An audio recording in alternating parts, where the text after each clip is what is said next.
Welcome to a story of love that changed everything. A tale of two hearts finding their way back to the one place they could both call home. The Port Blossom Public Library was Elara's sanctuary. It was a haven built of aged paper, polished oak, and the hushed reverence of shared stories. From her post behind the circulation desk, she commanded a quiet kingdom of fiction and fact, a world where every problem had a Dewey Decimal designation, and every ending, happy or tragic, was neatly bound and filed away. The steady rhythmic thump of her date stamp was the metronome of her life, a life she had curated as carefully as the historical archives in the library's basement. It was predictable, orderly, and safe. On that Tuesday, a persistent autumn drizzle wept against the tall arched windows, blurring the view of the harbour outside. The sky was the colour of a faded bruise, and the distant moan of a foghorn was a mournful counterpoint to the gentle hum of the library's heating system. It was the kind of day that encouraged introspection and hot tea, two of Elara's favourite pastimes. She had just finished reshelving a cart of returns in the biography section, her fingers tracing the spines of lives lived with a passion and chaos she only experienced second-hand. Her own biography, she often thought, would be a rather slim volume. Librarian. Quiet life. Read many books. The end. She returned to her desk, the worn wooden stool groaning softly under her weight. Maya, her colleague and the library's only other full-time employee, was engrossed in repairing the spine of an old copy of Moby-Dick, her brow furrowed in concentration. Slow day, Maya observed without looking up, her voice a cheerful melody in the quiet space. The weather's keeping everyone tucked away. It is good for the books, Elara replied, adjusting her glasses on her nose. The humidity is just right. Less risk of the older pages becoming brittle. Maya finally glanced up, a playful smirk on her lips. Always the pragmatist. You could find a silver lining in the apocalypse. And her giggle. Well, at least the fires are providing excellent reading light. Elara allowed herself a small smile. Someone has to think of the books. Her friendship with Maya was a comfortable one, built over 5 years of shared silence. Inside jokes whispered across the circulation desk, and a mutual appreciation for the particular scent of old books. Where Elara was reserved and methodical, Maya was effervescent and impulsive, a bright splash of colour against Elara's muted tones. Maya was constantly trying to nudge Elara out of her shell, suggesting weekend trips, blind dates, or even just a spontaneous walk on the beach in the rain. Elara usually declined, content in her cocoon, but she appreciated the effort. The little brass bell above the heavy oak door chimed, announcing a visitor. Elara looked up, expecting to see Mrs. Gable coming to return her weekly stack of mystery novels. Instead, a man stood on the welcome mat, rain beading on the shoulders of his dark jacket. He paused for a moment, letting his eyes adjust to the warm, dim light, and shook the water from his dark hair, sending a fine spray across the worn floorboards. He was not from Port Blossom. Elara knew nearly everyone in the small coastal town, if not by name, then by sight. This man was a stranger, and he carried with him an air of somewhere else, a place bigger and louder than their quiet harbour. He was tall, with a lean build that suggested a restless energy even in stillness. His face was all interesting angles and shadows, with a strong jawline softened by a day's worth of stubble and eyes that seemed to hold a deep, searching quality. He looked, Elara thought with a sudden, uncharacteristic jolt, like a character who had just stepped out of one of the novels on her shelves, the brooding, handsome stranger with a secret past. He closed the door gently behind him, the latch clicking with a soft finality that seemed to echo in the room. His gaze swept over the towering shelves, the reading nooks, the soft glow of the green-shaded lamps. A faint, almost sad smile touched his lips, as if he were seeing a ghost. Then his eyes found the circulation desk and her. Elara felt a strange warmth creep up her neck. She straightened her posture, her hands automatically moving to tidy a stack of request slips that were already perfectly aligned.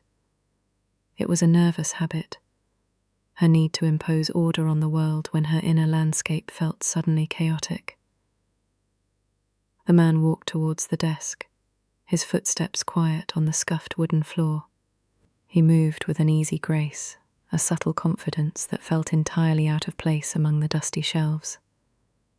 He stopped in front of her, and she could smell the rain on his jacket, a clean, earthy scent mixed with something else, something faintly like salt and pine. "Good afternoon," he said. His voice was deeper than she expected, a low baritone with a slightly rough edge, like smooth river stones tumbling over one another. "Good afternoon," Elara replied, her own voice sounding a little too formal, a little too librarian-like, even to her own ears. "Can I help you find something?" "I hope so." He rested his hands on the edge of the desk, and she noticed his long, nimble fingers. They were the fingers of an artist, a musician perhaps. This might be a long shot. "I am looking for a book for my grandfather." "It is an older one, about maritime knots, specifically the artistry of them." Elara's mind immediately began to click through her internal card catalogue. "We have several books on knots. Do you remember the title or author?" He shook his head, a wry smile playing on his lips. "Afraid not. He just talks about it sometimes. He says it had a blue cover, with a detailed drawing of a Turk's head knot on the front. He used to check it out from this very library when he was a boy." The mention of the library's history, of a time long before she was its steward, resonated with Elara. This was not just a request. It was a connection to the past, to the very soul of the building she loved. A blue cover, she mused, her professional curiosity overriding her initial nervousness. Do you know roughly when he would have been checking it out? The 40s, the 50s, probably the early 50s. His name is Arthur Vance. He grew up here. The name clicked. Arthur Vance. Of course. The old sailor who lived in the salt-worn house at the end of Lighthouse Point. He was a local legend, full of stories of storms and distant ports, though he rarely came into town anymore. Elara had heard he was unwell. "I know Arthur," she said softly. "He has not been in for a long time. I hope he is doing all right." The man's expression softened, the world-weary look in his eyes deepening for a moment. "He has good days and bad. Today's a good day. He is feeling nostalgic. I thought finding this book for him might help." The unspoken sentiment hung in the air between them. It might make him feel like himself again. Elara felt a pang of empathy. She understood the power of a book to transport, to heal, to bring back a piece of a life that was fading. "I think I know the one you mean," she said, a spark of excitement in her voice. "It is not in the general circulation anymore. It is part of the local historical collection. Very fragile. The Sailor's Art. A compendium of practical and decorative knots. By a Captain McGregor." His eyes lit up with genuine surprise and gratitude. That is it. That has to be it. You are amazing. Elara felt that blush return, stronger this time. No one had ever called her amazing for simply doing her job. It is what I do, she said, trying to sound casual as she slid off her stool. Follow me, it is in the back. She led him past the main stacks, her sensible shoes making barely a sound. She was acutely aware of his presence behind her, the quiet fall of his footsteps, the way the air seemed to shift as he passed. The library, her familiar sanctuary, suddenly felt charged with a new and unsettling energy. It was the feeling of a new chapter beginning, whether she was ready for it or not. The historical collection was kept in a small, climate-controlled room off the main reading area. Elara unlocked the door with a heavy brass key and flicked on the light. The air inside was cool and dry, thick with the scent of aging paper and leather. Glass-fronted cabinets lined the walls, filled with the town's documented history. We keep the more delicate items in here, she explained, her voice a little hushed, as if in a sacred space. She ran her finger along a shelf, her touch light and practiced. Here we are. She carefully slid a book from its place. It was indeed blue. The cover faded to the colour of a summer sky at dusk. On the front, embossed in what was once gold leaf, was a beautifully intricate drawing of a Turk's head knot. She handled it with the reverence she reserved for all such treasures, her fingers barely grazing the cover. This is it, he breathed, stepping closer to look. He was standing near enough now that she could feel a hint of warmth radiating from him. I cannot believe you found it so fast. I know this place like the back of my hand, she said, placing the book carefully on a small reading table in the centre of the room. She opened the cover, and the old pages sighed, releasing a puff of dusty air. Inside, on the checkout card still tucked into its sleeve, was a list of names written in the careful script of librarians past. And there, near the bottom, was the name Arthur Vance, written in the shaky, earnest pencil of a young boy. Dated May 12th, 1953. The man leaned over the table, his shoulder almost brushing hers as he pointed to the name. There he is. His voice was thick with emotion. Thank you. This means more than you know. You cannot check it out, I am afraid, Elara said, her voice gentle. It is too fragile to leave the library. But you and your grandfather are welcome to come and look at it here any time you like. He straightened up, looking at her. His eyes, she saw now, were a deep hazel, flecked with green and gold. They were kind eyes, but tired ones. He cannot really get out of the house much these days, he said quietly. Would it be, and please say no if it is against the rules, but would it be possible for me to take a few pictures of the pages for him? The illustrations mostly, that is what he talks about. It was, strictly speaking, against the rules.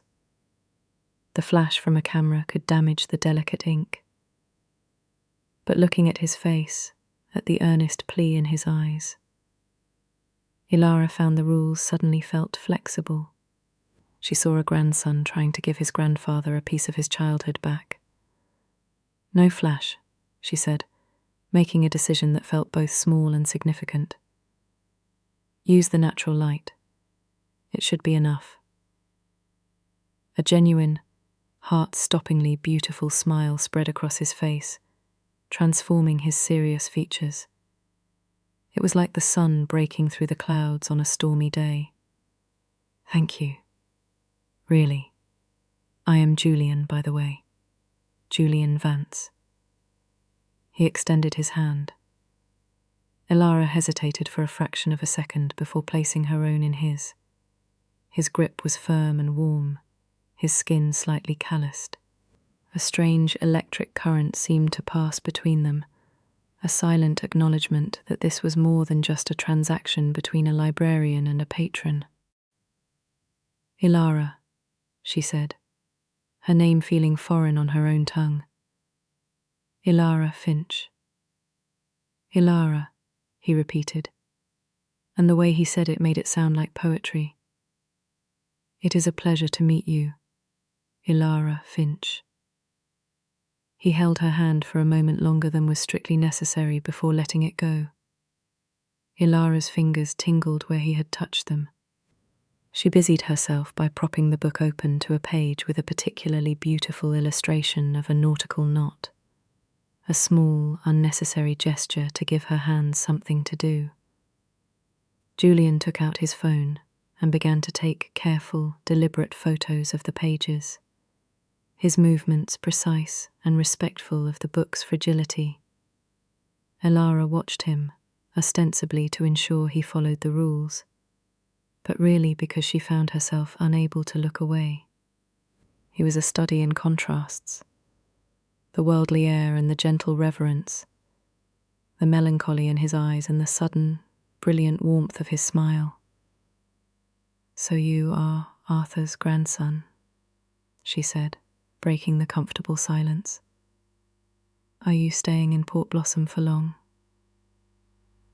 "For as long as he needs me," Julian answered, not looking up from his phone.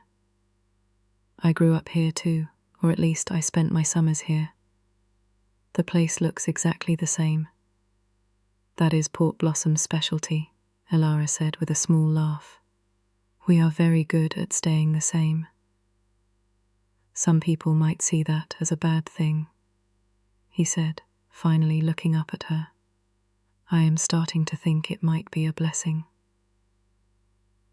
Their gazes locked, and in that moment Elara felt a profound sense of connection, a shared understanding that transcended words. It was the feeling of two quiet souls recognizing something in each other. It was terrifying and exhilarating all at once. He finished taking his pictures and carefully closed the book. "I cannot thank you enough, Elara. You have made an old man very happy today. And me too." "It was my pleasure," she said, her voice steadier now. She felt more like herself, the capable librarian, the guardian of stories. She led him back out to the main desk, locking the door to the collection room behind them. The main library space seemed brighter, less hushed than before. Maya shot her a curious, questioning look from across the room, raising an eyebrow. Elara gave a tiny, almost imperceptible shake of her head. Back at the desk, Julian hesitated. "I feel like I should do something more than just say thank you. Can I buy you a coffee sometime, as a proper thank you?" The question caught Elara completely off guard. Her world did not include spontaneous coffee invitations from handsome strangers. Her world was neatly ordered, remember. This was a disruption to the system. A beautiful, tempting disruption. The safe, predictable part of her brain screamed decline. Politely, of course. Say you are busy. But another part of her, a part she had not heard from in a very long time, whispered, "Say yes." She started, her mind racing. "I would like that." The words were out before she could stop them, and she was surprised to find she did not regret them. Julian's smile returned, softer this time, but no less potent. "Great. How about tomorrow? Around 10? The Salty Siren Cafe?" "Okay," she said, the word coming out as a breath. 10 sounds good. It is a date, he said, the word hanging in the air, sparkling with possibility. He backed away from the desk, his eyes never leaving hers. See you tomorrow, Elara Finch. See you tomorrow, Julian Vance. He turned and walked to the door, giving her one last small wave before stepping back out into the grey, drizzly afternoon. The brass bell chimed his departure. And then he was gone. The library was silent again, save for the ticking of the grandfather clock in the corner and the soft patter of rain against the glass. It was the same silence as before, but it felt different. It was filled with the echo of his voice, the memory of his smile. Elara stood motionless for a long moment, her hand resting on the smooth, cool wood of the circulation desk. Her heart was beating a little faster than usual, a new rhythm against the steady metronome of her life. Well, Maya said, finally breaking the spell. She had abandoned her book mending and was now leaning on the counter with an enormous grin on her face. That was the most interesting thing to happen in here since a seagull flew in and stole Mrs. Gable's scone. Elara could not help but laugh, a genuine, uninhibited sound. He was just looking for a book for his grandfather. A book, Maya repeated, her tone full of amused disbelief. Right. And I am sure that had everything to do with the fact that you were blushing like you had just run a marathon and he was looking at you like you were the only book he wanted to check out. I was not blushing, Elara protested, though she could feel the heat still lingering in her cheeks. You were, Maya insisted, her eyes dancing. And you are going for coffee with him tomorrow. I heard. The salty siren. 10 o'clock. It is a date. It is not a date, Elara said, though the word sent another little thrill through her. It is just coffee. Just coffee with the mysterious, handsome stranger who looks like he wrestles bears in his spare time and writes poetry by candlelight. Maya sighed dramatically. Finally, a new chapter for Elara Finch. Elara rolled her eyes, but she could not suppress the smile that tugged at her lips. She looked out the window at the rain-swept harbour. The world outside the library walls, a world she had so often kept at a distance, suddenly seemed a little less grey, a little more full of promise. For the first time in a very long time, she felt a flicker of anticipation for the next page, wondering what exactly might be written on it. Her quiet, orderly life had been disturbed, and she found, to her immense surprise, that she did not mind at all. The next morning, Elara's routine was fractured. The quiet, predictable rhythm she normally cherished felt discordant, thrown off key by a single, simple promise. Coffee. She woke before her alarm, her mind already buzzing. In the soft grey light of dawn, she stood before her closet, a space filled with sensible cardigans, practical blouses, and comfortable skirts in a palette of muted earth tones. For the first time in years, she felt like she had absolutely nothing to wear. She pulled out a forest green sweater, holding it up against herself, then discarded it on the bed. A navy blue dress followed, then a grey wool skirt. They were all perfectly fine. They were her. But today, she felt a strange desire to be someone just a little bit different. Someone who went for coffee with handsome, sad-eyed strangers without a second thought. After a frustrating 10 minutes, she settled on a soft, plum-coloured sweater she had not worn in ages and a simple black skirt. It was not a dramatic departure, but it felt like a statement nonetheless. Looking in the mirror, she tucked a stray strand of brown hair behind her ear and felt a nervous flutter in her stomach that was entirely unfamiliar. The Salty Siren Cafe was the beating heart of Port Blossom's morning gossip. It was a cozy space, perpetually smelling of roasted coffee beans, cinnamon, and the salty air that drifted in every time the door opened. Weathered wooden tables were crammed into the small room, and the walls were covered with old black and white photographs of the town's fishing fleet from a bygone era. It was a place of comforting familiarity, but as Elara pushed open the door, a little bell tinkling merrily above her, it felt like she was stepping onto a stage. He was already there. Julian was sitting at a small table by the window, nursing a steaming mug between his hands. He was looking out at the harbour, where the morning sun was doing its best to burn through the lingering mist, casting a silvery sheen on the water. He wore a simple grey Henley that stretched across his shoulders, and the tired look in his eyes seemed less pronounced in the bright morning light. As if sensing her presence, he turned his head and saw her. That slow, heart-stopping smile spread across his face, and he stood up. "Elara, I was hoping you would come." "I said I would," she replied, her voice a little breathless as she shrugged out of her coat. "I know. But I am learning that things do not always go as planned," he said, his smile turning a little wry. He pulled out her chair for her.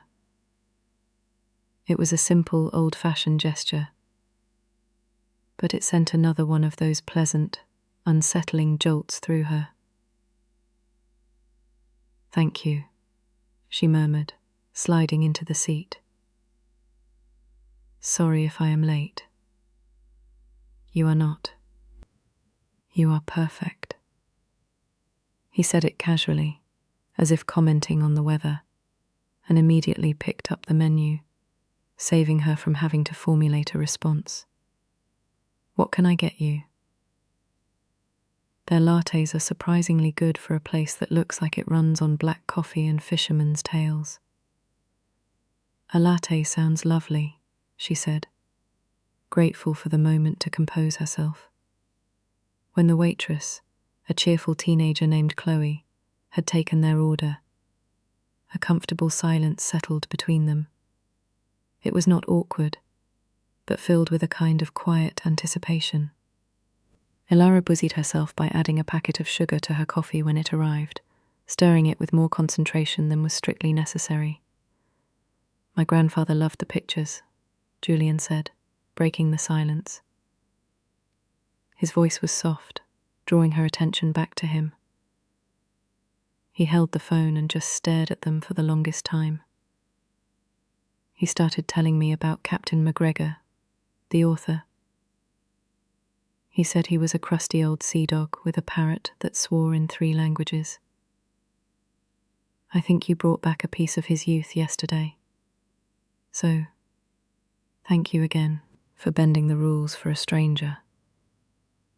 "I am glad it made him happy," Elara said, honestly. "And you were not a stranger. You are Arthur Vance's grandson. In Port Blossom, that was a pedigree. It meant you belonged to the town, even if you had been away." "It is strange being back," he mused, tracing the rim of his mug with his thumb. "Everything is so exactly the same. The smell of low tide, the sound of the gulls, Mrs. Gable scolding the postman for being late. It is like a photograph from my childhood." "You said you are a photographer, right?" The words slipped out before she could stop them, an assumption based on the careful way he had handled his phone, the observant quality in his eyes. He looked surprised, then smiled. "Photojournalist. Technically. Is it that obvious?" "I do not know," she said, feeling a little flustered.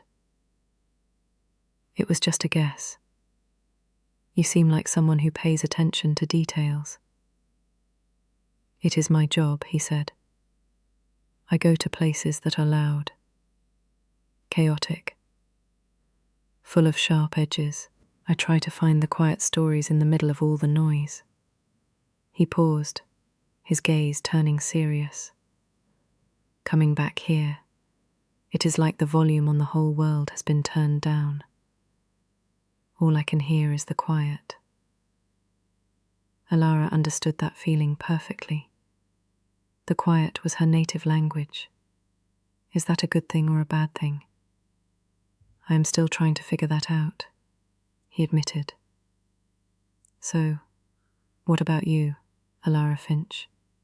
What is your story? Did you always dream of a life surrounded by books? The question was direct, but his tone was gentle, full of genuine curiosity. Most people just assumed she was a librarian because she was quiet and wore glasses. They did not bother to ask about the why.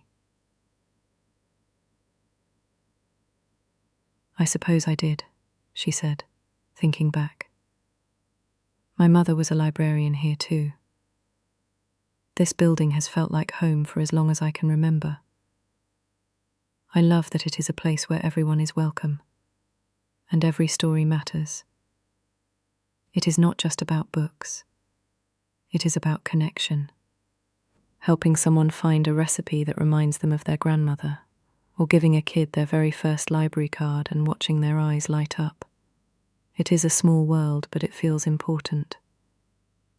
She trailed off, worried she was rambling, that her small, important world sounded impossibly dull to a man who chased stories in the loud, chaotic places. But Julian was looking at her with an expression of profound understanding. It is not a small world, he said softly. It is a foundational one. Everything starts with a story. You are not just a keeper of books. You are a keeper of connections. That is a beautiful thing. His words settled over her like a warm blanket. He did not see her life as boring or limited. He saw it as beautiful. What about you? She asked, wanting to deflect the attention from herself. What kind of stories do you look for? He was quiet for a moment, his gaze drifting back to the window. I used to think I was looking for the big stories, the ones that change the world. Wars, famines, political upheavals. And I have seen them. I have photographed them. But lately I think I have just been running. From what, I am not entirely sure. He gave a short, humorless laugh. My grandfather getting sick, it was a tether. It pulled me back here. It forced me to stop running. His vulnerability was disarming. He was a man who had seen the world, yet he spoke of his life with a weariness that resonated with Elara's own quiet sense of being stuck. They were opposites, she and Julian, but they were both anchored to this town, albeit for different reasons. I am sorry about your grandfather, she said softly. He is a stubborn old sailor, Julian said, a fond smile returning to his face. He is fighting, but he is tired. We spend most of our time sitting on his porch, watching the tide come in. He does not talk much anymore, but we listen to the quiet together. They fell silent again, but this time it was deeper, more meaningful. They were two people who understood the language of silence. They drank their coffee, the sounds of the cafe a distant murmur around them. Chloe bustled past, refilling the sugar dispenser. Old Mr. Henderson argued with the baker about the price of croissants. Life in Port Blossom went on, but for Elara, something had fundamentally shifted. She was seeing her town, her life, through Julian's eyes, and in turn, feeling seen by him in a way she never had before. I should let you get to work, he said finally, draining the last of his coffee. The keepers of connection must have connections to keep. It is a slow day, she said, not wanting the moment to end. The rain usually keeps people away. The sun is out now, he pointed out. And it was. The mist had finally burned off, and the harbour was sparkling, the water a brilliant, dazzling blue. It felt like a good omen. He paid for their coffees at the counter, shrugging off her protests. It was the least I could do. Thank you for the coffee, Elara. Thank you for the coffee, Ewan. She corrected him with a small smile. They stepped out onto the sidewalk, blinking in the unexpectedly bright sunlight. The air was crisp and clean, washed new by the rain. I walk this way to the library, she said, gesturing down the street. I will walk with you, he offered. They walked side by side, their shoulders occasionally brushing. Elara was hyper-aware of his closeness, of the easy way he matched his longer stride to her own. It felt natural, comfortable, and yet every point of contact sent a little spark through her. I was wondering, he said as they approached the library's stone steps. Since my grandfather cannot come to the book, I was hoping maybe I could bring the book's expert to him. Elara stopped, turning to face him. What do you mean? He would love to meet you, to thank you properly. He gets lonely, and he loves to talk about the old days, about the town. If he is having a good day this week, would you consider letting me drive you out to the house? Just for a little while. I think he would really like it. And I would too. The invitation was another disruption, another step out of the carefully drawn lines of her life. Going to a patron's home was unconventional, and yet the thought of seeing Arthur Vance, of hearing his stories, of seeing Julian again, it was an irresistible pull. I would love that, she heard herself say, her voice full of a confidence that surprised her. Julian's face broke into a wide, relieved grin. Great. I will call you at the library to see what day works. Is that okay? That is perfect, she said. He stood there for a moment, just looking at her, and Elara had the distinct feeling that he was memorizing her face. I will see you soon, Elara Finch, he said, his voice low. See you soon, Julian Vance. He gave her a small nod, then turned and walked away, his hands shoved in his pockets. Elara watched him go until he turned the corner at the end of the block. She remained on the steps for a long moment, the warmth of the sun on her face, the warmth of his smile still imprinted on her mind. She finally turned and went into the library, the little brass bell announcing her return. The familiar, comforting smell of old paper and wood polish enveloped her. But it smelled different today. It smelled like home, yes, but it also smelled like the beginning of something new, something she could not quite put a name to yet. It was the scent of possibility. Maya was at the desk, pretending to organize pamphlets, but her eyes were sharp and knowing. So? She asked, the single word loaded with 100 questions. How was coffee? Elara felt a real, genuine smile spread across her face. It was just coffee, she said. But as she took her seat on the worn wooden stool and looked out the tall, arched window at the sun-drenched harbour, she knew it was a lie. It was much, much more than that. 3 days passed in a haze of quiet anticipation. The library was the same. The patrons were the same. The steady, rhythmic thump of Elara's date stamp was the same. But she was not. Her focus, usually so sharp and unwavering, felt soft around the edges. She found herself staring out the tall, arched windows at the harbour, her eyes not seeing the fishing boats bobbing on the tide, but replaying the way the morning light had caught the green and gold flecks in Julian's eyes. She would be in the middle of cataloguing a new shipment of books, the scent of fresh paper and ink filling the air, and her mind would drift to the memory of his voice, the low, warm timbre that had made her name sound like poetry. Maya noticed the change immediately. She would catch Elara with a small, secret smile on her face while shelving books in the fiction aisle, or find her lost in thought, a half-dusted encyclopedia forgotten in her hands.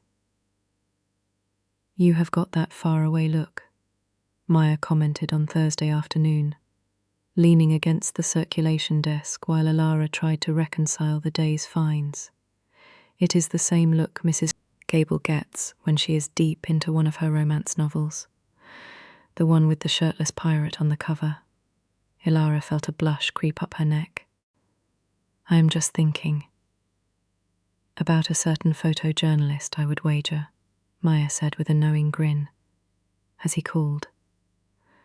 "No," Elara admitted, trying to keep the disappointment from her voice. "He said he would, when his grandfather was having a good day."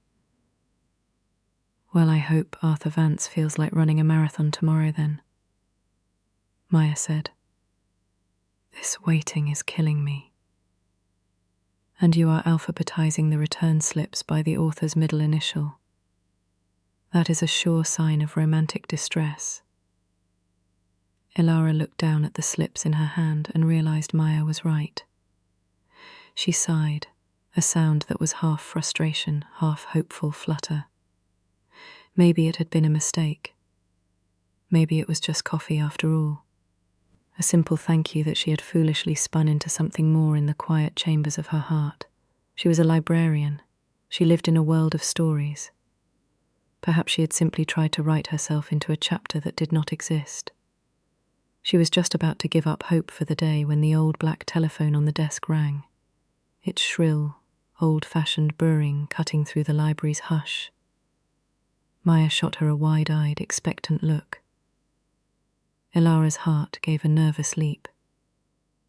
She picked up the receiver, her palm suddenly damp. "Port Blossom Public Library. This is Elara speaking." "Elara Finch," the voice on the other end said. It was him. That deep, smooth riverstone voice that sent a shiver down her spine. "It is Julian Vance." "Julian," she said, her voice coming out a little too breathy. She turned her back to Maya, seeking a sliver of privacy. "Hi," he said, and she could hear the smile in his voice. "I hope I am not interrupting anything important." "Just reconciling fines," she said, the words sounding absurdly mundane. "Ah, a noble and dangerous task," he chuckled. "Listen, the reason I am calling is that the old sailor is in fine form today. He is holding court on the porch and telling stories about a giant squid he wrestled off the coast of Nantucket. I think he has embellished the size of the squid since the last time I heard the story, but his spirits are high. He has been asking about you, about the clever librarian who knows all the secrets." Elara laughed, a soft, genuine sound. "I do not know all of them. Well, you know the important ones. I was wondering. I know it is short notice, but would you still be willing to come out to the house this afternoon to meet him?" The question hung in the air, full of the possibility she had been dreaming of for 3 days. The safe, predictable part of her brain, the part that had run her life for so long, whispered about the inconvenience, the break in routine. But the new, braver part of her, the part Julian had awakened, shouted over it. "Yes," she said, the word clear and certain. "I would love to." "Great." He sounded genuinely pleased and relieved. "Is 4 o'clock okay? I can pick you up at the library when you finish." 4 is perfect, she confirmed, her mind already racing ahead. I will see you then, Elara. See you then, Julian. She hung up the phone, her hand lingering on the receiver for a moment. She felt a dizzying mix of terror and elation. She turned around to find Maya beaming at her, giving her 2 enthusiastic thumbs up. It is a date, Maya whisper shouted. It is not a date, Elara whispered back, though her heart was pounding a rhythm that felt very much like it was. I am going to meet his grandfather. A multi-generational date. Even better. Now go. Shoo. Go home and change into that plum-coloured sweater again. It brings out the colour of your eyes. An hour later, Elara was standing on the library steps, her coat buttoned against the crisp afternoon air, clutching her purse with white knuckles. She had, in fact, gone home to change, feeling both foolish and defiant. As she pulled on the soft sweater, she told herself it was a sign of respect for meeting an elder, but she knew she was dressing for Julian. His car, a dusty but sturdy-looking jeep, pulled up to the curb right at 4 o'clock. He leaned over and pushed open the passenger door for her, that easy smile on his face. Right on time, he said as she slid into the seat. A punctual librarian. I should have known. It is a professional hazard, she replied, the practiced banter coming more easily now. The inside of his car smelled like him. That faint scent of salt, pine, and coffee. It was comfortable and lived in, with a camera bag on the back seat and a cluster of maps tucked into the door pocket. The drive out to Lighthouse Point was beautiful. The road hugged the coastline, offering breathtaking views of the sea crashing against the rocky shore. The late afternoon sun cast long shadows, and the sky was a brilliant, cloudless blue. I used to ride my bike down this road every day in the summer, Julian said, his eyes on the road, but his mind clearly somewhere in the past. I would race the gulls to the point. They always won. It is a beautiful part of town, Elara said, looking out at the endless expanse of water. It feels wilder out here. It is, he agreed. My grandfather always said the sea has no patience for nonsense. Out here, you are face to face with something real, something that does not care about your deadlines or your worries. It just is. I think that is why he loves it. He glanced at her. It is kind of the opposite of a library, I guess. Your world is about containing all the stories and ideas. His is about being part of one big, untamable one. I suppose so, she mused. But they are connected. We have shelves full of books written by people trying to make sense of that untamable story. He smiled, a look of appreciation in his eyes. That is a good way to put it. What is your favourite story, Elara Finch? If you could only save one book from your library, which one would it be? The question was a classic, one she had been asked many times, but coming from him, it felt more significant. That is a cruel question to ask a librarian. I know, he said with a grin. That is why I asked. She thought for a moment. I think, The Little Prince. It seems simple, but it is about everything important.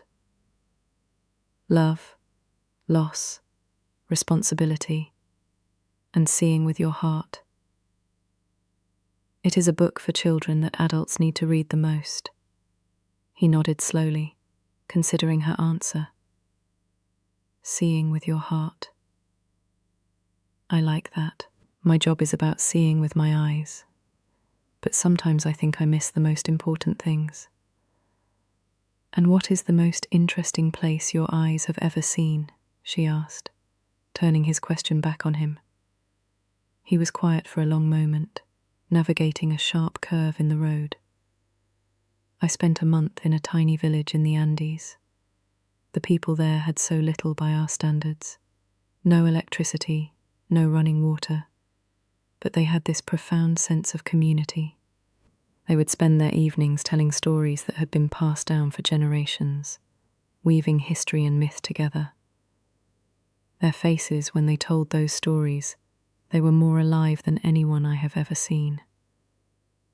I took a lot of pictures, but I do not think any of them captured the real truth of that place. He spoke with a quiet passion that captivated her. She could picture him there, a quiet observer, trying to capture the soul of a place with his lens. She was seeing a new side of him, the artist, the seeker.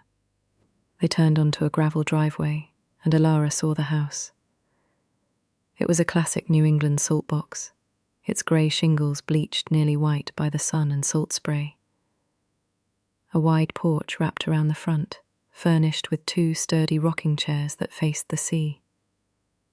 It was a house that had stood its ground against 1,000 storms, proud and stubborn. They got out of the car, and the sound of the ocean was immediate and immense. The rhythmic crash of waves against the rocks below, the cry of the gulls circling overhead. An old man was sitting in one of the rocking chairs, a thick wool blanket spread across his lap. He was thin and frail, but his back was straight, and his gaze was fixed on the horizon. As they approached, he turned his head, and Elara saw Julian's face reflected in the old man's, the same strong jawline, the same kind, intelligent eyes. "Grandpa," Julian said, his voice softening. "I brought a visitor. This is Elara Finch."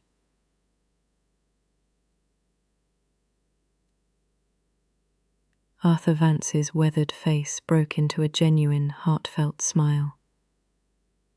"The clever librarian," he said, his voice a gravelly rumble. He held out a thin, gnarled hand. "It is an honor to meet you, my dear. Any friend of the books is a friend of mine." Elara took his hand. His grip was surprisingly strong, his skin as dry and weathered as old parchment. "It is a pleasure to meet you, Mr. Vance. I have heard so much about you. All lies and exaggerations, I assure you." He rasped with a twinkle in his eye. "But this boy of mine tells me you performed a miracle. Found a book that I thought was lost to the sea." "It was my pleasure," Elara said, smiling. "Captain McGregor's book is a local treasure." "That it is," Arthur agreed, patting the chair beside him. "Sit, sit. Tell an old man what has become of his town. Julian tells me the old fish market is a yoga studio now. A sacrilege, if you ask me." Elara sat, and for the next hour she was drawn into Arthur's world. He was a master storyteller, painting vivid pictures of Port Blossom as it was in his youth. It was a bustling fishing port where the harbour was thick with masts and the air was filled with the shouts of sailors. He told her about Captain McGregor, confirming he did indeed have a foul-mouthed parrot. He talked about the great storm of 1958 and the time a whale breached right in the mouth of the harbour. Elara was completely enchanted. She was not just a librarian listening to a story. She was a traveller, transported back in time. She asked questions, prompting him with details she had read in the town's archives, and his eyes would light up with the joy of shared memory. Julian mostly stayed in the background, leaning against the porch railing, watching them. Elara was acutely aware of his gaze. Whenever she looked over at him, he would have a soft, contemplative smile on his face. She saw the deep affection he had for his grandfather, the gentle patience in the way he listened to stories he had surely heard 100 times before. She was seeing the man who took care of things, the man who had stopped running to come home, and Julian in turn was seeing her. He saw the way she leaned forward, completely absorbed in his grandfather's tales. He saw the genuine warmth in her smile, the intelligence in her questions. He saw the way she made his grandfather, who had been so quiet and withdrawn lately, come alive again. She was not just a quiet librarian. She was a beacon of calm, steady light, and his grandfather was basking in her glow. "You know," Arthur said, his sharp eyes moving from Elara to his grandson, "it has been a long time since this boy brought a nice girl home to meet his old grandpa." "Not since," he trailed off, a shadow passing over his face. Julian pushed himself off the railing. "Grandpa, do not." His voice was quiet but firm. "It is all right, son," Arthur said, his gaze softening. He looked at Elara. "He is a good boy, my Julian. Seen too much, I think. Needs a safe harbour." The words hung in the salty air. A safe harbour. Elara felt a blush rise to her cheeks, and she saw a flicker of something embarrassment or regret in Julian's eyes. They shared a quick charged look, a silent acknowledgement of the weight of the old man's words. The sun was beginning to dip towards the horizon, painting the underside of the few stray clouds in brilliant strokes of orange and pink. Arthur's energy was beginning to fade. His eyelids had started to droop. "I should go," Elara said softly, not wanting to tire him out. "Thank you so much for sharing your stories with me, Mr. Vance. You come back any time, my dear," he said, his voice growing sleepy. "The stories are always here."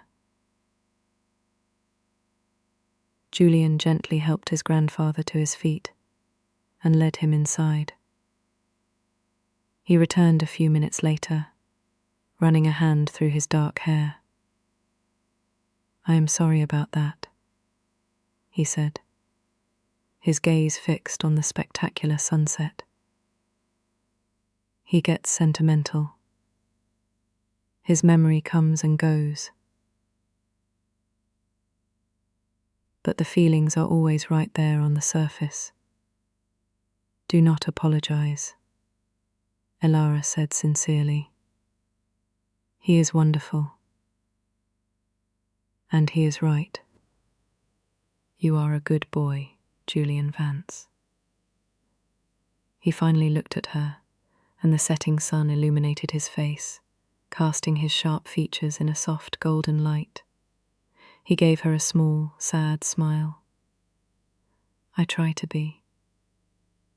They stood in silence for a long moment, watching the sun sink into the sea. The world seemed to hold its breath. It was one of those perfect, fleeting moments of beauty that felt both infinite and heartbreakingly brief. Elara felt her heart swell with a feeling she could not name. It was more than just attraction. It was a deep, resonant sense of connection, a feeling of being in exactly the right place at the right time, with the right person. "I should get you home," he said at last, his voice a low murmur. The drive back to town was quiet, but it was a different kind of quiet than before. It was filled with all the things they had not said on the porch. When he pulled up in front of her small apartment building above the bakery, he cut the engine. "Thank you for coming today, Elara," he said, turning to face her in the dim light of the dashboard. "It meant a lot to me." Oh, oh, oh, oh, oh, pay, oh, no, oh. And to him, You have a gift for listening. I had a wonderful time, she said. He has a gift for storytelling. He was so close. She could see the fatigue etched around his eyes, but she also saw a kindness that seemed to run bone deep. She had an almost overwhelming urge to reach out, to smooth the worried line between his brows. I would like to see you again, he said, his voice barely above a whisper. Not as my grandfather's librarian, just as Elara. Her heart did a slow, dizzying flip in her chest. I would like that too. A slow smile spread across his face, and it was like the sun coming back up over the horizon. Good, he said. That is very good. She finally found the courage to open her door, to break the spell. Good night, Julian. Good night, Elara. She got out of the car and walked to her door, feeling his eyes on her the entire way. She fumbled with her keys, her hands shaking slightly. When she finally got the door open, she turned and gave him a small wave. He was still watching her, a silhouette against the deepening twilight. He lifted his hand in return. And then, with the engine rumbling softly to life, he drove away. Elara went inside and leaned against her closed door, her heart thumping a wild, joyful, terrifying rhythm against her ribs. She had spent her life surrounded by epic love stories, bound in leather and cloth. Tonight, for the very first time, she felt like she might be living in the first chapter of her own. The weekend unfolded with a quiet, shimmering quality, like a story Elara was reading and living at the same time. On Saturday, Julian called and asked her, his voice hesitant but hopeful, if she would spend Sunday with him. Not as a guide to the past or as a comfort to my grandfather, he had specified, just as Elara, with just Julian. Her yes was immediate and unequivocal. They decided on a walk to the old tide pools, a stretch of rocky coastline accessible only at low tide. It was a port blossom ritual, a place of quiet discovery. Elara packed a small flask of hot tea and 2 apples, a practical gesture that felt deeply domestic and wonderfully new. He picked her up, and the easy comfort that had settled between them in his car was still there, but now it was threaded with a filament of something brighter, more electric. The air buzzed with unspoken possibilities. When they reached the trailhead, the path down to the beach was steep and worn, crisscrossed with ancient tree roots. Julian, walking ahead, turned and offered her his hand. Elara took it without a second thought. His palm was warm and strong around hers, and he did not let go when they reached the flat, sandy expanse of the beach. They walked towards the tide pools, their hands linked, their fingers laced together in a silent, simple declaration. The tide was out, exposing a magical world of miniature ecosystems. The shallow pools of seawater teemed with life. Tiny scuttling crabs, sea stars clinging to the undersides of rocks, and anemones that bloomed like strange underwater flowers. The sun was bright, but the air was cool, and the only sounds were the distant crash of the surf and the lonely cry of a gull. I have not been out here in years, Elara confessed, her voice soft. You forget how beautiful it is when you see it every day. That is the danger of home, is not it? Julian said, his gaze sweeping across the horizon. You stop seeing it. My job taught me to see places with fresh eyes, to find the story. But I think I forgot how to do that with my own story, my own home. You are helping me see it again. They fell into an easy rhythm, hopping from rock to rock, peering into the hidden worlds of the pools. Elara, with her librarian's love for detail and order, pointed out the different types of periwinkles and mussels. Julian, with his photographer's eye, noticed the way the light fractured through the water, the abstract patterns of seaweed on the wet sand. He was seeing the world she knew, but he was showing it back to her in a new light. He paused, lifting the camera that was slung around his neck. It was a serious, professional-looking piece of equipment, unlike the phone he had used in the library. "Stay right there," he said, his voice dropping into a lower, more focused register. Elara froze, suddenly self-conscious. The wind was whipping strands of hair across her face, and her cheeks were pink from the cold. She felt plain, ordinary. "Do not move," he commanded softly. He raised the camera to his eye. The sound of the shutter was a quick, metallic click in the quiet air. He took another, and another. "What are you doing?"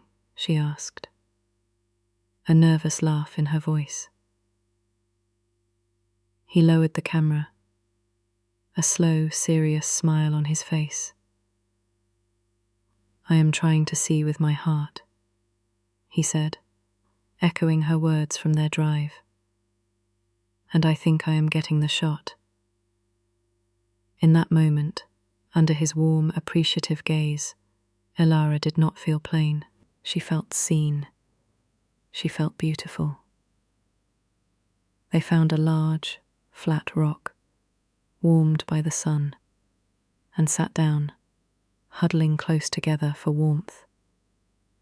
She poured the tea into the flask's small plastic cups, her hands brushing against his as she passed one to him. The gesture was intimate, comfortable, perfect. "Tell me about the place that made you the saddest," she said, the question surprising even herself. She wanted to know all of him, not just the charming, handsome man sitting beside her, but the man who had seen too much. His smile faded, and he stared into his cup for a long moment. "A refugee camp on the Syrian border," he said finally. "I was there to document the lives of the children. They had lost everything, their homes, their families, their childhoods. But they would still play. They would make kites out of plastic bags and string. They would find a deflated ball and start a game. They had this fierce, unbreakable resilience.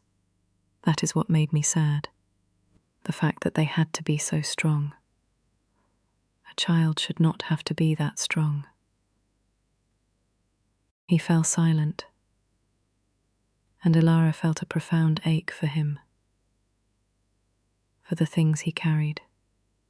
She reached out and placed her free hand over his, her fingers curling around his. It was not a gesture of pity, but of solidarity, a shared moment of quiet. He turned his hand over and laced his fingers through hers again, his grip tight. "What about you, Elara?" he asked, his voice rough with emotion. "Why did you never leave? A keeper of connections like you could have built a life anywhere." "I thought about it," she admitted, looking out at the endless blue of the sea. "When I was in college, I had dreams of working at the New York Public Library, surrounded by millions of books. But then my mother got sick. She was the librarian here before me, you know. This place was her whole life. I came home to help take care of her, to help run the library. I thought it would be temporary." "What happened?" he asked gently. "She died. A few years later. And by then this place had become my life too.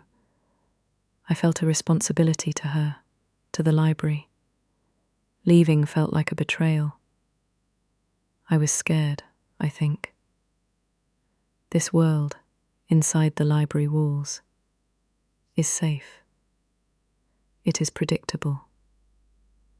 The world outside, your world, seemed too big, too loud. It is, he said softly. It is too loud most of the time. He looked at her, his hazel eyes searching hers. But a safe harbour, that is not something to be taken for granted. He leaned in, and Elara's breath caught in her throat. She could feel the warmth of his breath on her cheek, see the deep, swirling emotions in his eyes. He was going to kiss her. Her heart hammered against her ribs, a wild, joyful, terrifying drumbeat. The world narrowed to the space between their lips. And then his phone rang. The sound was jarring, an electronic shriek that shattered the perfect, fragile moment. It was an intrusion from that other world, the loud one. Julian flinched as if struck. He pulled back, the spell broken. A look of profound frustration crossed his face as he pulled the phone from his jacket pocket. He glanced at the screen, and his entire demeanour shifted. The soft, vulnerable man who had been about to kiss her vanished. In his place was the focused, intense photojournalist. "I have to take this," he said, his voice clipped. He stood up and walked a few paces away, turning his back to her. His side of the conversation was short and professional. "Yeah, Marcus. No, I saw the wire. Of course it is. How soon? No, that is impossible. I cannot. Just give me a day to think about it. I will call you back." He ended the call and stood for a long moment with his back to her, staring out at the churning sea. The easy, comfortable intimacy they had shared was gone, replaced by a wall of tension. Elara's heart, which had been soaring moments before, felt like a lead weight in her chest. When he finally turned around, the tired, haunted look was back in his eyes, deeper than before. The man who had seen too much was back. "I am sorry," he said, his voice flat. "Is everything okay?" she asked, though she already knew the answer. He ran a hand through his hair, a gesture of deep agitation. "That was my editor in London. There is a situation, an assignment, in Eastern Europe. They want me to go." The words landed like stones. "They want me to go." Of course they did. That was his life. That was his world. Port Blossom was just a temporary stop, an interlude. She was a fool to have thought it could be anything more. "Oh," she said, the single word feeling hopelessly inadequate. She began to pack up the flask and the cups, her movements suddenly stiff and awkward. "Elara, wait," he said, stepping towards her. He reached for her, but then let his hand drop. "It is not," he said. I told him I needed to think about it. "You do not have to explain, Julian," she said, her voice cooler than she intended. She could not look at him. If she looked at him, he would see the crushing disappointment in her eyes. "It is your job." "It is," he said, and his voice was full of a weary resignation that cut her to the quick. "And it has cost me everything. Every time." He let out a harsh, bitter laugh. "My grandfather, he mentioned that I had not brought a girl home in a long time. The last one was Sarah. We were together for 3 years. We had a life, an apartment. We were talking about the future. And then I got an assignment in Afghanistan. I was supposed to be gone for 6 weeks. I was gone for 4 months. When I came back, she was gone. She said she could not live like that anymore. She could not live with a ghost who was never really there, even when he was home. And she was right. He finally looked at her, and his eyes were filled with a raw, painful honesty. I cannot do that to you, Elara. I will not. You have roots. You have this beautiful, quiet, stable life. You deserve someone who can be a part of that, not someone who will just blow in and out like the tide, leaving wreckage behind. His words were meant to protect her, she knew, but they felt like a dismissal. He was making a decision for her, assuming she was too fragile to handle the storms of his life. The disappointment she felt curdled into a quiet, simmering anger. "So that is it," she said, finally meeting his gaze, her own eyes flashing. "You just decide for me what I can and cannot handle." "That is not what Isn't it?" she interrupted, her voice gaining strength. "You talk about my quiet, stable life as if it is made of glass. Maybe it is quiet because I chose for it to be, but that does not mean it is weak. Do not mistake quiet for fragility, Julian." She stood up, her teacup rattling in her hand. "I think you are the one who is scared. It is easier to keep running than to stay and face the possibility that you might have to change, that you might have to let someone into that loud, chaotic world of yours." She had not meant to say so much, to lay her own heart so bare. But the words were out, hanging in the cold, salty air between them. Julian looked at her, stunned into silence, a flicker of something unreadable, pain, recognition, regret, in his eyes. The walk back to the car was silent, the space between them a yawning chasm. He did not try to take her hand. The drive back to her apartment was even worse. The comfortable silence of their previous drives was now heavy and suffocating. He pulled up in front of her building, the engine idling. The perfect day had crumbled into a mess of unspoken feelings and painful truths. "Elara," he started, his voice a low plea. "I understand, Julian," she said, cutting him off, her voice devoid of emotion now. She was a librarian again, retreating to the safety of her quiet, orderly world. "You have a decision to make." She got out of the car before he could say another word, closing the door with a soft, final click. She walked to her door without looking back, but she could feel his eyes on her, just as she had the other night. This time, however, there was no wave, no shared moment. There was only the heavy silence of an ending, just when she had started to believe in a beginning. The library was supposed to be Elara's fortress, her sanctuary. Its thick stone walls were built to keep the world out, and for her entire life they had succeeded. But on Monday morning, the silence that she usually found so comforting felt suffocating, and the familiar scent of old paper and lemon polish smelled of loneliness.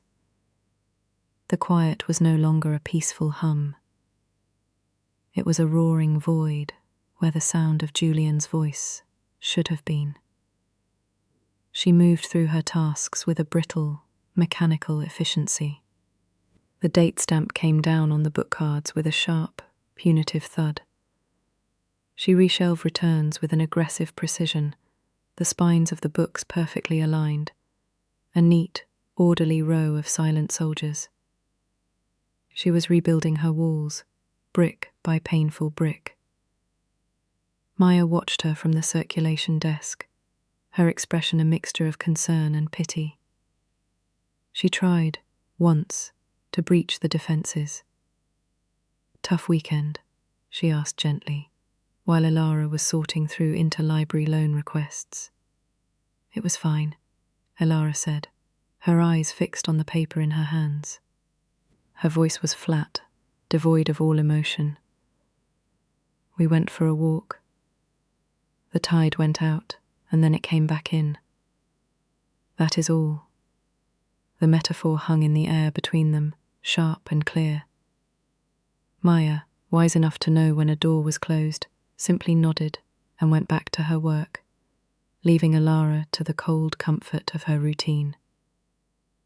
For the rest of the day, Elara was a ghost in her own life, moving through the motions, answering questions, checking out books.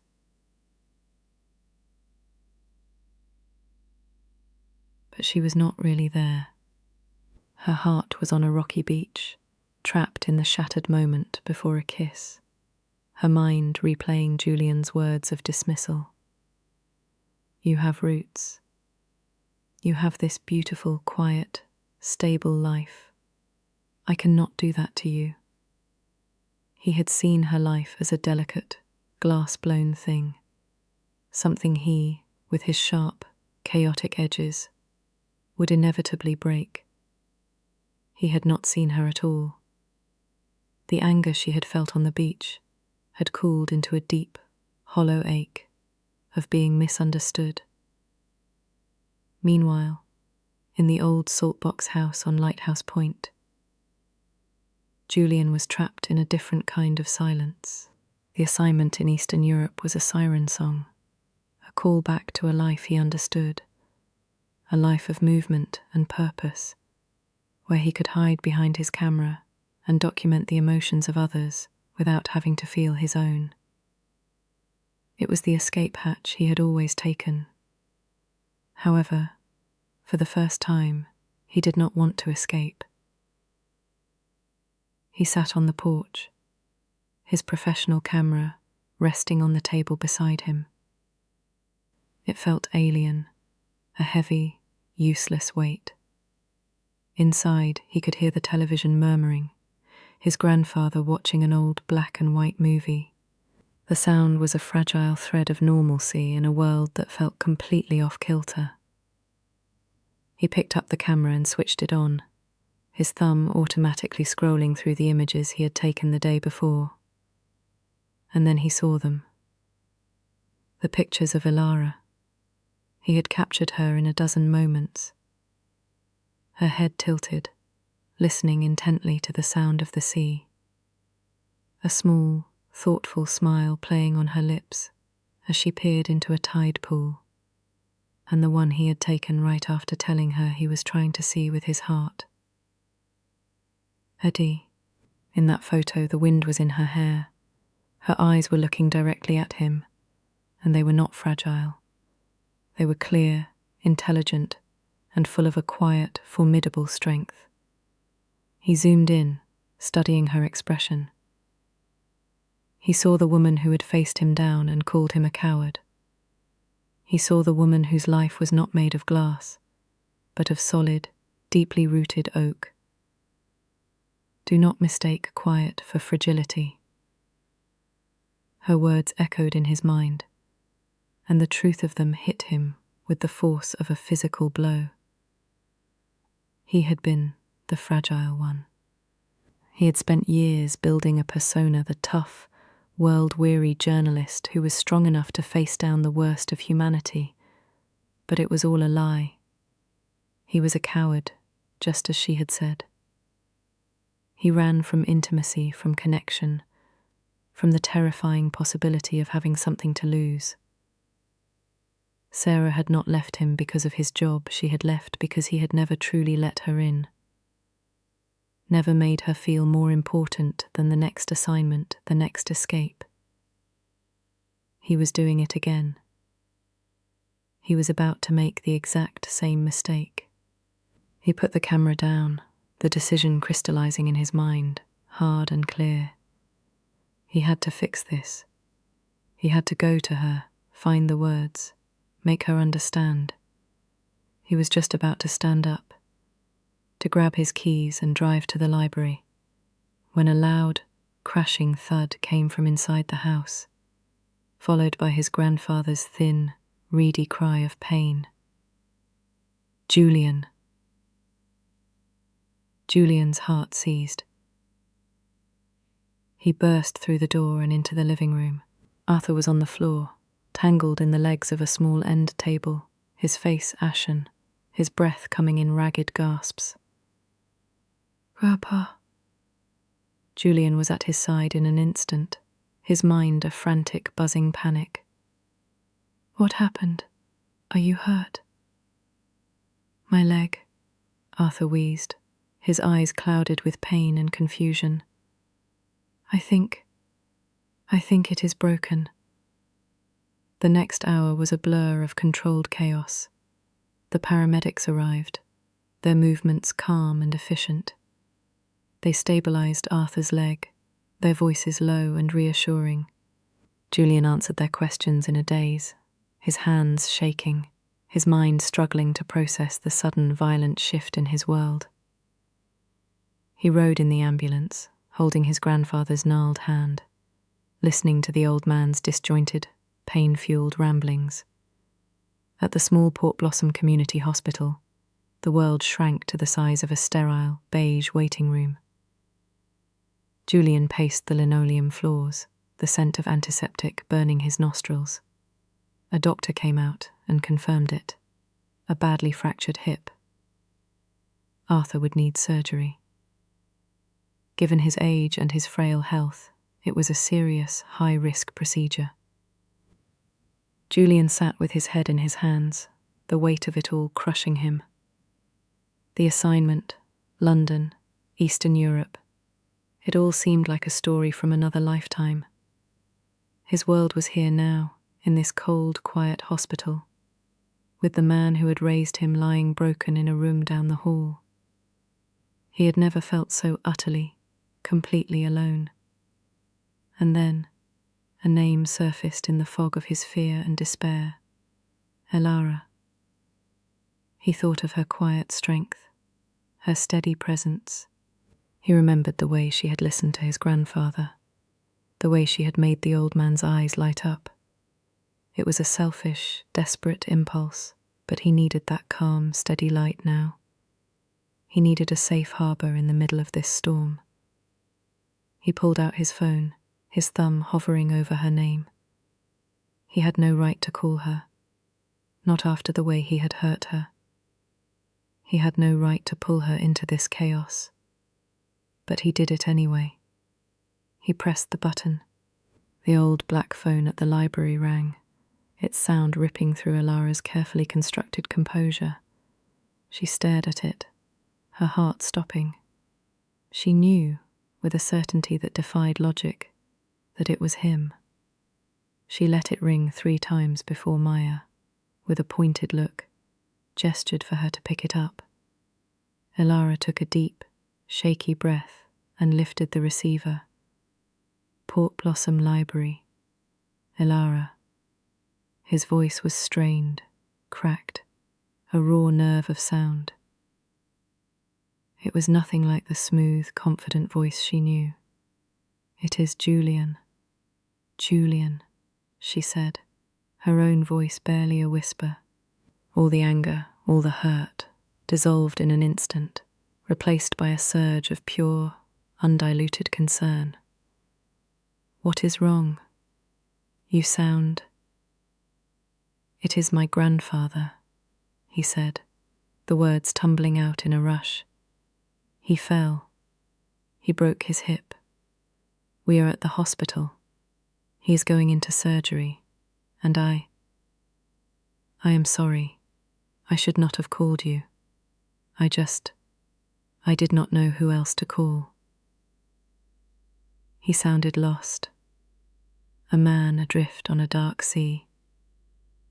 Elara looked around the library, at the silent books, at the neat, orderly shelves.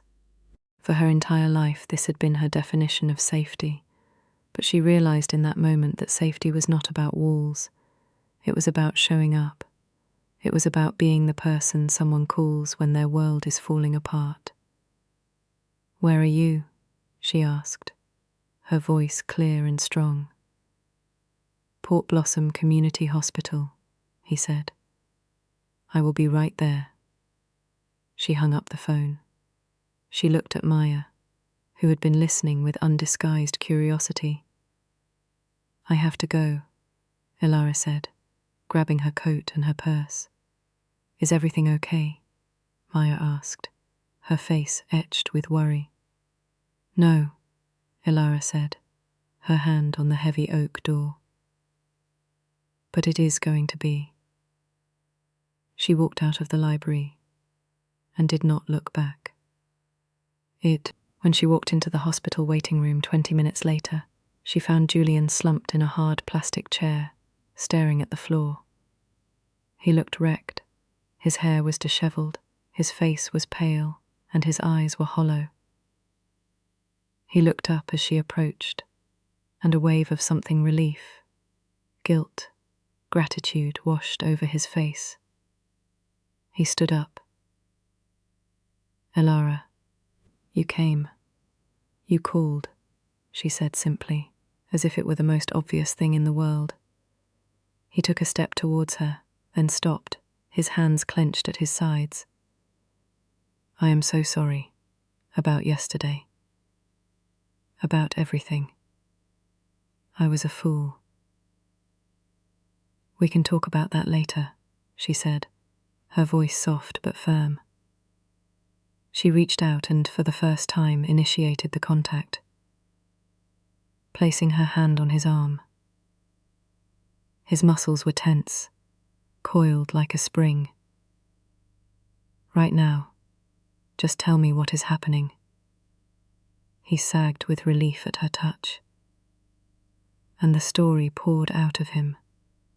The fall, the ambulance, the doctor's grim prognosis. She listened, not interrupting, her hand a steady, grounding pressure on his arm. When he was done, he looked at her, his eyes shining with unshed tears. "He is all I have left," he whispered. "He is not gone yet," she said, her voice a rock of certainty in his swirling sea of fear. "He is a stubborn old sailor, remember? He is a fighter." A nurse appeared at the end of the hall. "Mr. Vance, your grandfather is out of surgery. The doctor will be here to speak with you shortly. He is in recovery now. You can see him for a few minutes, but he will be very groggy." They walked together to the recovery room. Arthur looked impossibly small and frail in the hospital bed, a tangle of tubes and wires connecting him to a symphony of beeping machines. His eyes were closed, his breathing shallow. Julian stood by the bed, his shoulders slumped, looking utterly helpless. Elara came and stood beside him, her presence a silent offering of support. Arthur's eyelids fluttered open. His gaze was hazy and unfocused. It drifted past Julian and settled on Elara. A flicker of recognition and of peace softened his pale features. "The clever librarian," he murmured, his voice a dry rustle of leaves. "I knew you would bring the story home." His eyes drifted shut again, and he slipped back into sleep. They stood in silence for a long moment, the quiet hum of the machines filling the room. Julian reached out and took her hand, his fingers desperately lacing through hers. He held on as if she were a lifeline. They went back to the waiting room, their hands still linked. The surgeon found them there and explained that the operation had been a success, but the road to recovery would be long and difficult. When the doctor left, Julian turned to her, his face a mask of raw emotion. "He asked for you," he said, his voice thick. "In all that pain and confusion, he looked at you and felt safe." "He was just confused," she said softly. "No, Julian insisted, his grip on her hand tightening. He was seeing with his heart. And so am I, Elara. For the first time, I think I really am. He let go of her hand and pulled out his phone. His movements were decisive, certain. He found the number and pressed call. Elara watched him, her own heart beating a slow, steady rhythm. "Marcus," he said when the call connected. "It is Julian. I am calling about the assignment. I am out. No, not for a week. I am out completely. My life is here now. Yes, I am sure. Goodbye, Marcus." He hung up the phone and slid it back into his pocket. He had done it. He had cut the cord, severed the tether to his old life, his escape hatch. He had done it right here, in front of her. He looked at her, and his eyes were clear, the haunted, tired look finally gone. He had made his choice. He had chosen to stay. "You were right," he said, his voice low and steady. "On the beach, I was terrified, not of the world out there, but of the world in here." He touched his own chest, over his heart. "Of wanting something, someone, I knew I did not deserve, something I was sure I would destroy. I was so busy trying to protect you from my chaos, I did not realize that you were the calm in the middle of it." "Julian," she breathed, her own eyes filling with tears.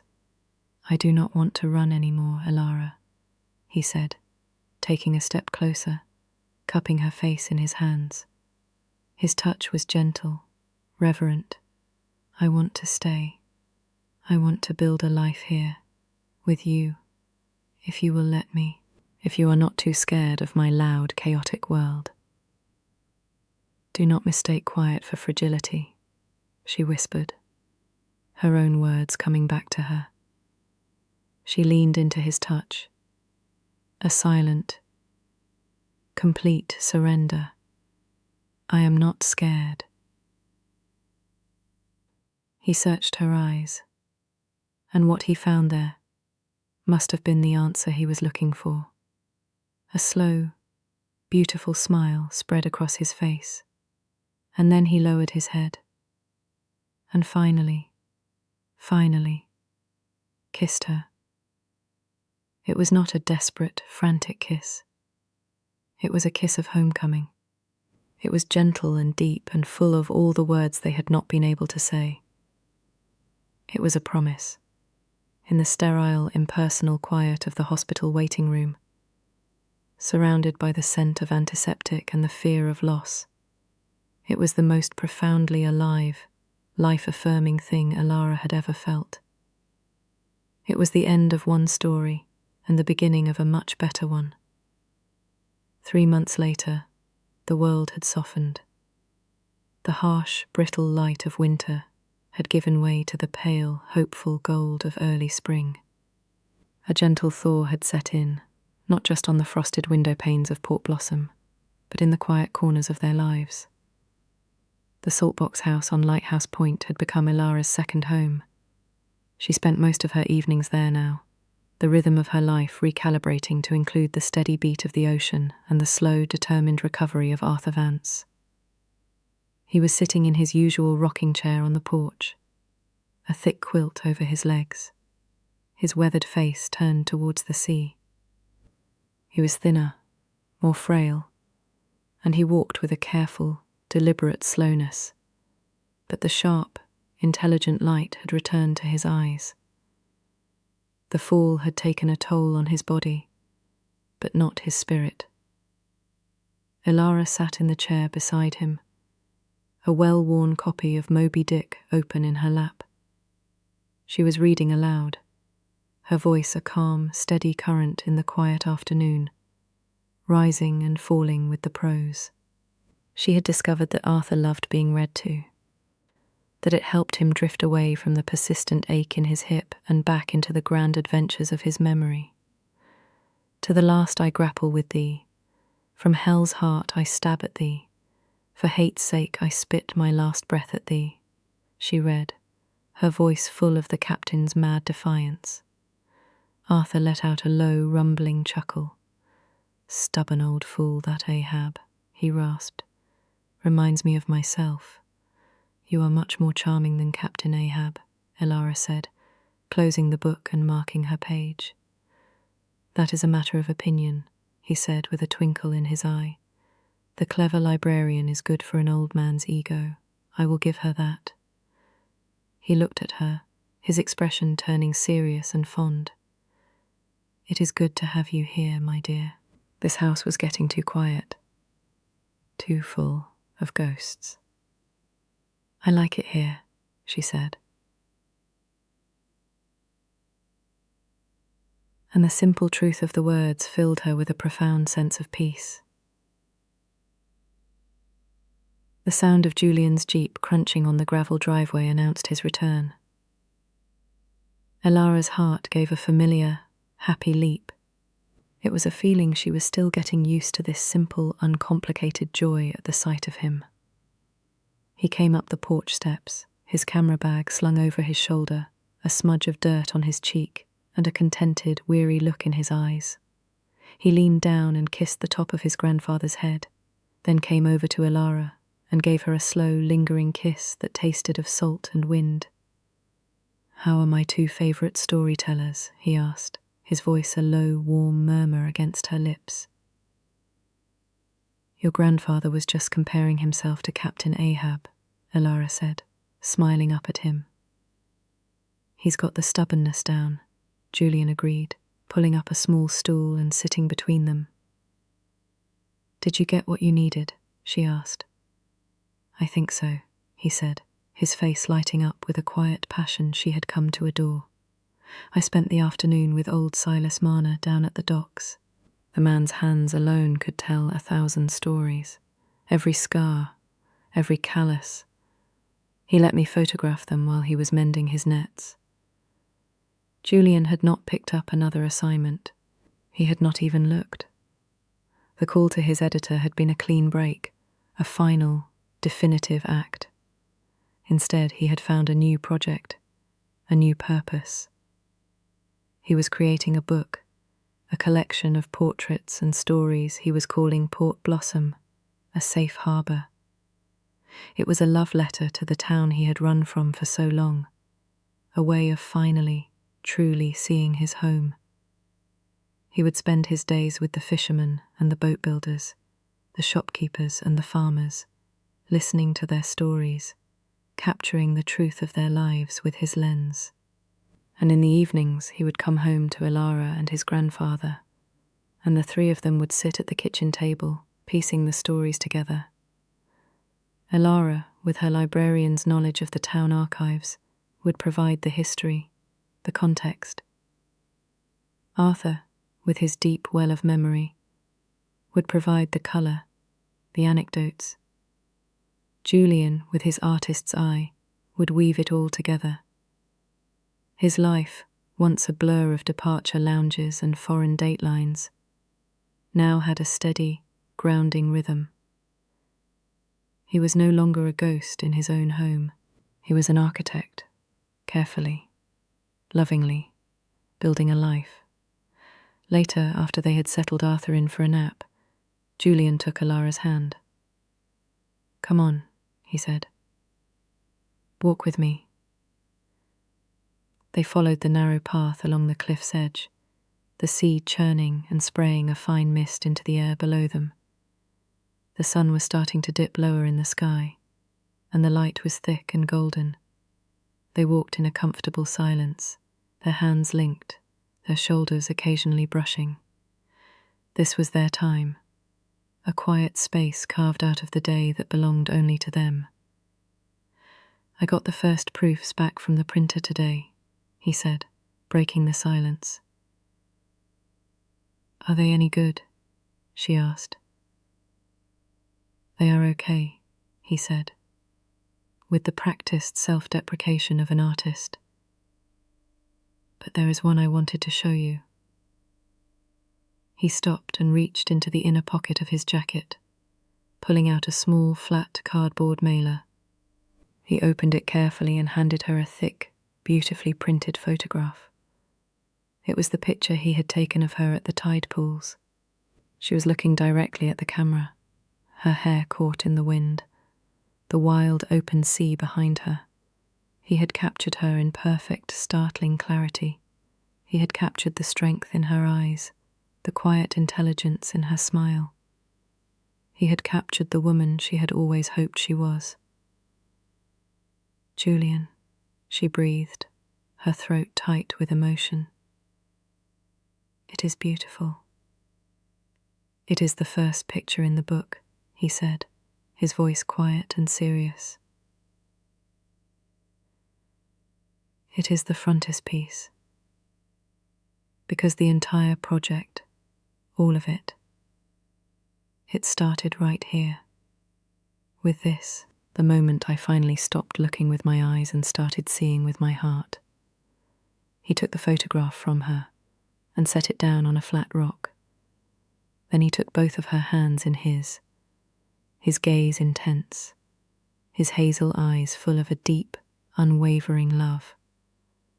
"This house," he said, gesturing back at the weathered salt box. "My grandfather's stories. This town. For years, they were just a collection of memories I carried around with me. A past I could not shake. I did not know how to live here. I did not know how to be home." He looked at her, and his grip on her hands tightened. "And then you walked into that library. You were so quiet, so steady. I thought your life was this fragile, peaceful thing I had no right to disturb. But I was wrong. Your life is not fragile, Elara. It is strong. It has roots that go down to the center of the earth. You are not the one who needed a safe harbor. I was." Tears welled in her eyes, blurring the edges of his handsome, earnest face. "You are my safe harbor, Elara Finch," he said, his voice thick with emotion. "You are the calm in my chaos. You are the story I want to spend the rest of my life living. My life is here now, with you." She could not speak. She could only lean forward and kiss him, a kiss that was full of gratitude and wonder, and a love so profound it felt as vast and endless as the ocean before them. It was a kiss that said everything she could not find the words for. They walked back to the house as the sun began to set, painting the sky in fiery strokes of orange and purple. Arthur was still asleep, a soft, whistling snore coming from his room. They sat down in the 2 rocking chairs on the porch, the ones that had been waiting there for 100 years. Julian wrapped his arm around her, and she rested her head on his shoulder, her body fitting against his, as if it were made to be there. The first star of evening pricked the darkening sky. The tide was coming in, a steady, rhythmic shush against the rocks below. They sat in silence, watching the day end and the night begin, 2 hearts that had finally found their way home. "I love you," she whispered into the quiet, the words as natural and necessary as breathing. "I love you," he answered, his voice a low rumble against her ear. "To the last, I grapple with thee." She smiled against his shoulder, recognizing the line from the book. But he had changed it, made it his own. He was not Ahab, filled with defiance. He was a man who had finally surrendered to a force more powerful than any storm. He had surrendered to love. They sat there for a long time, rocking gently in the twilight, the house solid behind them, the vast, mysterious sea before them. The world was still loud, still chaotic, but here, in this small, quiet space they had built together, there was only peace, This was not just a house on a cliff. This was home. This was their harbour, and the story was just beginning.